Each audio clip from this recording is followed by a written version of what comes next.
নমস্কার, ডিজিটাল মিডিয়ার সঙ্গে আমি আপনাদের সঙ্গে রয়েছি ফাইজুল শেখ। আর এখন এই মুহূর্তে যে ছবি তুলে ধরবো, নির্বাচন কমিশন দিন ঘোষণা করলেন। নির্বাচনের ইতিমধ্যেই আপনারা জানেন দু দফায় হবে নির্বাচন। পশ্চিমবাংলায় নির্বাচন হবে দু দফায়।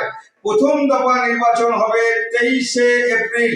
23শে এপ্রিল প্রথম দফা নির্বাচন। দ্বিতীয় দফা নির্বাচন হবে 29শে এপ্রিল। দিন ঘোষণার সঙ্গে সঙ্গে প্রার্থী তালিকা ঘোষণা করছেন নিজ নিজ দলের প্রার্থী তালিকা ঘোষণা করলেন। বিজেপি মন্তেশ্বর বিধানসভা কেন্দ্রের প্রার্থী হলেন সৈকত পাঁজা। আবারও জানিয়ে রাখছি, বিজেপি দলের প্রার্থী হলেন সৈকত পাঁজা। তৃণমূল কংগ্রেসের প্রার্থী মন্তেশ্বর বিধানসভা কেন্দ্রে সিদ্দিকুল্লাহ চৌধুরী। মন্তেশ্বর বিধানসভা কেন্দ্রে সিদ্দিকুল্লাহ চৌধুরী।